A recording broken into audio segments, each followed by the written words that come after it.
कल को अगर मीडिया ये कहेगी कि ये गोबर नहीं च्यवनप्राश है तो आप चाट लेंगे।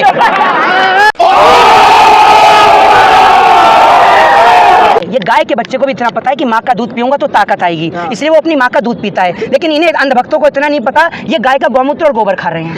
मोदी देखिए जरा 10 स्वतंत्रता सेनानियों के नाम गिनाइए आजादी के, अब मोदी जी के 5 काम आप नहीं गिना पाएंगे। अभी मजा आएगा ना।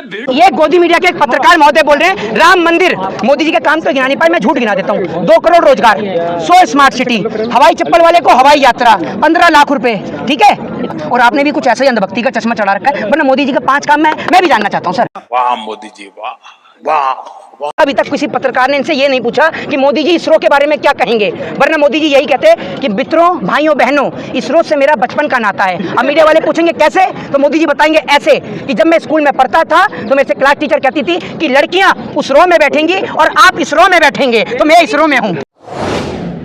पहले एक एक करके काम गिनाइए, पहला काम गिनाइए। पहला 370। 370। आप जम्मू कश्मीर में रहते हैं? नहीं, एक मिनट सुनते रहिएगा। मैं भारत में रहता हूँ। कहाँ रहते हैं? भारत में। तो भारत में जम्मू कश्मीर नहीं है? तो जम्मू कश्मीर से, सुन लीजिए, जम्मू कश्मीर से धारा 370 हटने का यूपी, बिहार, पंजाब, हरियाणा, राजस्थान, इनके लोगों को क्या फायदा हुआ? जम्मू कश्मीर से धारा 370 हटने के बाद नौजवानों को रोजगार मिल गया, बेरोजगारी समाप्त हो गई। एक मुद्दा नहीं है, मुद्दा ये था कि जिस प्रकार की रोजगार मुद्दा ही नहीं है। दूसरा काम गिनाइए, पहले काम गिनाइए। काम कर रहा था उसे थोड़ा सा राहत मिली। क्या कहना? दूसरा काम गिनाइए, दूसरा काम गिनाइए। दूसरा काम राम मंदिर। भाई सुन लीजिए, भारत आजादी बहुत बढ़िया, बहुत बढ़िया।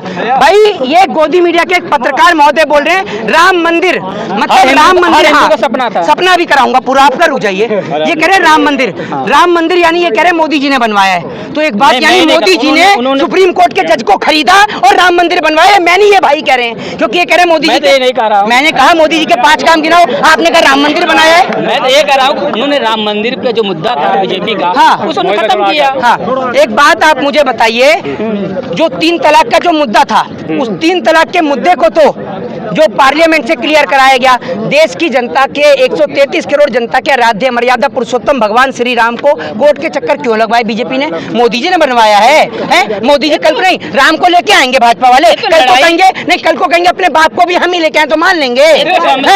सांप्रदायिक लड़ाई थी, बहुत पहले से चली आ रही थी। अच्छा, बीजेपी एजेंडा बनाया। ये एक मिनट, तो ये बीजेपी ने बनवाया राम मंदिर, ये तो बता दीजिए मुझे। मैंने पूछा है मोदी जी के 5 काम। आजादी के बाद से, हाँ, जिस प्रकार से राम मंदिर का मुद्दा चला, हाँ, 70 साल रही। अच्छा ठीक है, आजादी पे आए, आजादी पे आए। जरा 10 स्वतंत्रता सेनानियों के नाम गिनाइए आजादी के, अब मोदी जी के 5 काम आप नहीं गिना पाएंगे। 10 स्वतंत्रता सेनानियों के नाम गिनाइए, इनकी पत्रकारिता आज मैं दिखाता हूँ आपको। अरे 10 स्वतंत्रता सेनानियों के नाम गिनाइए, गिनाइए गिनाइए, लगाइए लगाइए। अरे सवाल, चलिए पत्रकारिता में कौन, अरे चुप रहिए एक मिनट, पत्रकारिता में कौन सा स्थान है भारत देश का? रुक जाइए, कौन सा स्थान है? स्थान नहीं, कोई स्थान ही नहीं है। मुद्दे तो क्या दलाल मीडिया है, गोदी मीडिया है, तो स्थान ही नहीं है सकते हैं। हाँ, तो आप ये बताइए कौन सा स्थान है? अरे भारत देश में पत्रकारिता का कौन सा स्थान है, जरा बताइए। स्थान से बात नहीं, बात यहाँ सवाल। अरे आप सवाल, आप कोई जवाब ही नहीं दे रहे। मैंने पूछा मोदी जी के 5 काम गिनाओ, तो 5 काम आप गिना ही नहीं रहे। गिनाओ ना, आप एक काम बताइए कोई ऐसा है। मैं गिनाता हूँ मोदी जी ने कितने झूठ बोले, कितने झूठ गिनना चाहेंगे, कितने झूठ गिनाऊं? मैं गिनाता हूँ। अरे मैं गिनाता हूँ मोदी जी के झूठ। देखिए ये मोदी जी के काम तो गिना नहीं पाए। अरे भाई साहब रुक जाओ एक मिनट, मोदी जी के काम तो गिना नहीं पाए, मैं झूठ गिना देता हूँ। 2 करोड़ रोजगार, 100 स्मार्ट सिटी, हवाई चप्पल वाले को हवाई यात्रा, 15 लाख रुपए, ठीक है। तो चुनावी एजेंडा था, लोगों को समझना चाहिए। चुनावी एजेंडा था तो समझना चाहिए लोगों को। अच्छा, तो चुनावी एजेंडा था तो मोदी जी ने काम क्या किया, जरा ये बताइए। नहीं तो एक मिनट, ये चुनावी एजेंडा था तो मोदी जी को इसलिए बनाया था प्रधानमंत्री कि विदेशी यात्रा पे ही घूमते रहे, इसलिए बनाया था प्रधानमंत्री। विदेशों में वर्चस्व है मोदी का। है? कितने विदेश घूम के आए हैं आप? मैं, हाँ, मैं तो अपने भारत घूम रहा हूँ। तो फिर आपको कैसे पता मोदी जी का विदेश में वर्चस्व है? आपने देखा नहीं, पूरी मीडिया लगी हुई है कि विदेशों में वर्चस्व है। यूक्रेन युद्ध को ले लीजिए, मोदी। अगर एक बात आप मुझे बताइए, कल को अगर मीडिया ये कहेगी कि ये गोबर नहीं च्यवनप्राश है तो आप चाट लेंगे? बताइए। मीडिया क्यों कहेगी? मैं, आप कह रहे हैं ना, आप कह रहे हैं मीडिया कह रही है, मीडिया तो सब कुछ कहती है। अगर मीडिया कल को ये कह देगी कि ये गोबर नहीं भैया च्यवनप्राश है तो आप चाट लेंगे। ये लोग जो गुमराह हो रहे हैं, तो वोट क्यों कर रहे जनता? फिर वोट क्यों करे जनता? किसे? अब जनता को क्यों नहीं समझा पा रहे? थोड़ा खुल जाओ। जनता को हम नहीं समझा पा रहे हैं या जनता का आपने दिमाग उलझा रखा है?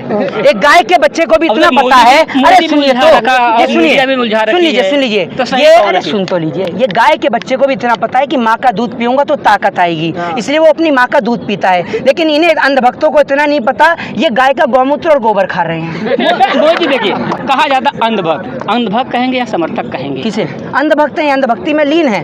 समर्थक हर व्यक्ति के होते हैं, हर किसी के समर्थक होते हैं। समर्थक वो होते हैं कि अगर उनका व्यक्ति कुछ गलत काम करता है तो गलत को गलत और सही को सही कहे, ठीक है, वो होते हैं समर्थक। और अंधभक्त वो होते हैं कि भैया चाहे कुछ भी होता रहे, उनको कुछ नजर ही नहीं आता। और आपने भी कुछ ऐसा ही अंधभक्ति का चश्मा चढ़ा रखा है। वरना मोदी जी का 5 काम मैं भी जानना चाहता हूँ सर, गिना ये 5 काम। मैंने आपसे बताया 370, हाँ, राम मंदिर फिर बना रहे हैं। मोदी जी ने बनाया राम मंदिर? बनाया नहीं, लेकिन पूछ रहा हूँ आपसे, यही कहा मेरी बात ही नहीं सुनते आप। उलझा हुआ भारत था, उस मुद्दे को लेकर मुद्दा खत्म हुआ कि नहीं हुआ? एक मिनट, हाँ चलो 2 हुए, तीसरा गिनाओ, चलो 2। तीसरा क्या बताया आपको? सड़कें पूरे भारत में चमचमा रही हैं, देख रहे हैं आप। अच्छा, सड़कें चमचमा रही हैं। एयरपोर्ट आप देख रहे हैं पूरे भारत में किस तरह से। अच्छा, राजनीति का एक अलग ध्रुवीकरण कर दिया गया है। अच्छा, काम में अपराधी है सब मुक्त हो रहे हैं, धीरे धीरे अपराधी मुक्त हो रहे हैं। तो अमित शाह जी देश में नहीं रहते अभी? अमित शाह आप कैसे? गृह मंत्री है वो, गृह मंत्री हैं वो। हाँ। तो तड़ीपार कौन था फिर? क्लीन चिट मिली है? क्लीन चिट मिली या नहीं? तो मिलेगी नहीं क्या? बहुत से नेता है जिनके ऊपर आरोप लगता है। आरोप को शादी हो गई आपकी? शादी न होना एक अलग बात है, लेकिन हम मुद्दे की बात करते हैं। मैं कह रहा हूँ अमित शाह को क्लीन चिट मिली, कोर्ट से मिली या नहीं मिली? आप मैं कह रहा हूँ मिली या नहीं? आप बीसीसीआई में कुछ मेंबर हैं क्या? देखो ये है या नहीं है, ये बताइए ना। इसलिए नहीं बन सकते क्योंकि आपके पिताजी देश के गृह मंत्री नहीं है, आपके और हमारे पापा नहीं है। किसान तो है ना। अरे भैया यहाँ जिसको देखो वो किसान का बेटा है। मोदी जी भी किसान के बेटे हैं, आप भी किसान के बेटे हैं। कौन? वो तो चाय वाले। वो कहते हैं मैंने चाय बेची है। चाय की केतली दिखा दीजिए, चाय का स्टेशन तो मिला ही नहीं है। बहुत पुरानी केतली देख लेंगे, क्या हुआ है कोई केतली? भाई साहब मोदी जी का बस नहीं चल रहा। अभी तक किसी पत्रकार ने इनसे ये नहीं पूछा कि मोदी जी इसरो के बारे में क्या कहेंगे।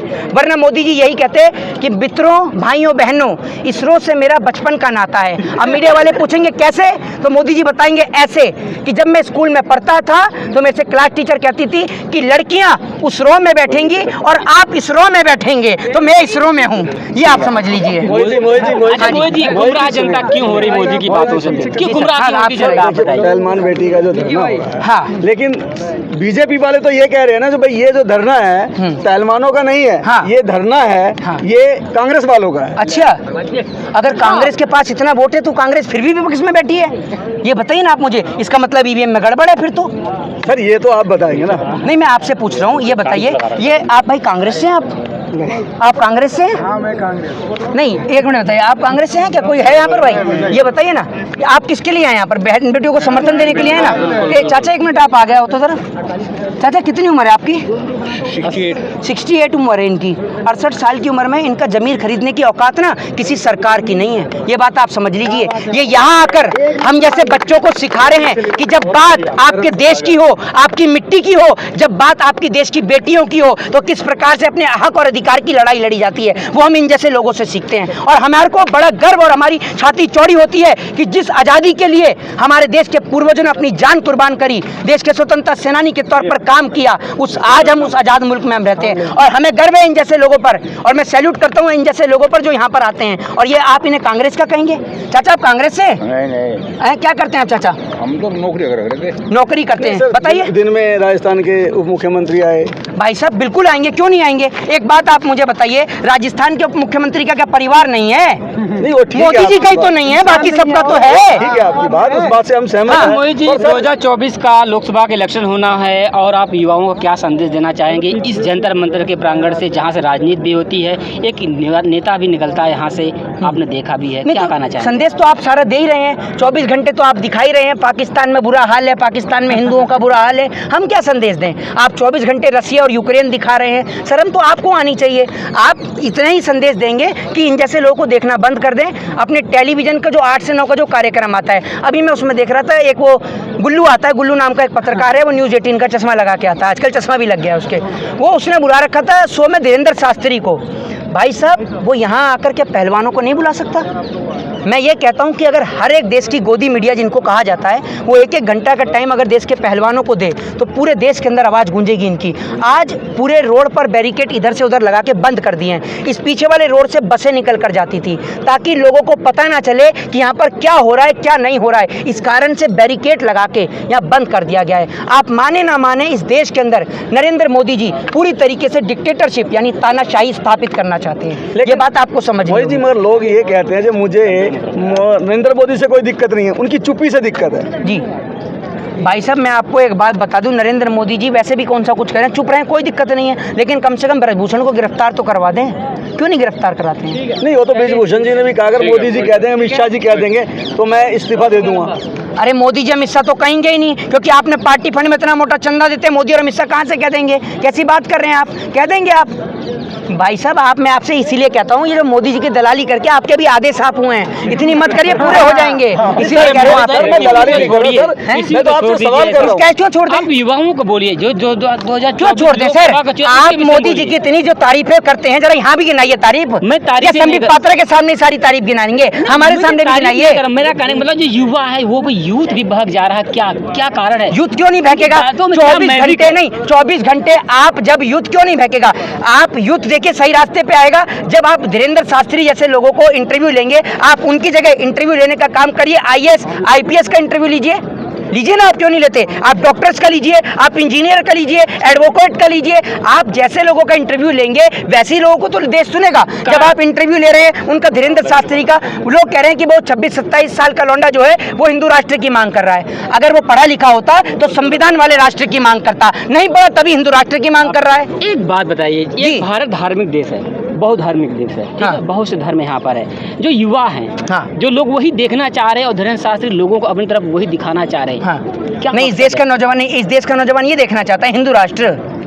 अभी आपने देखा बिहार में कितना बड़ा जो कि आंदोलन हुआ। मैं नहीं देखता, आप देखते हैं। आप आचार्य होंगे आपके, आप मानते हो? मैं नहीं देखता। आचार्य नहीं, मेरा कहने मतलब यूथ है साथ में। क्यों देखेंगे? हम साथ जैसे लोग तो मैं तो 100 साल का बुढ़ा हो गया ना, मैं तो 100 साल का बुढ़ा हो गया, हम तो नहीं देखते। तो आज इन युवाओं को वैज्ञानिकों की तरफ बढ़ना चाहिए, सोशल नहीं करनी चाहिए और चीजों डेवलप। तो एक बात आप मुझे बताइए, नहीं आप लोग दिखाते यही हैं, आप लोग दिखाते यही हैं। 24 घंटे नहीं दिखाते क्या मीडिया पर? 24 घंटे यही दिखाते हैं। आप चर्चा करिए एजुकेशन के ऊपर, हेल्थ के ऊपर, डेवलपमेंट के ऊपर, देश के विकास को लेकर कि देश का कैसे प्रोग्रेस किया जाए, उसके ऊपर चर्चा करिए, तो देश के नौजवान उसे सुनेंगे। जय हिंद, जय भारत, वंदे मातरम।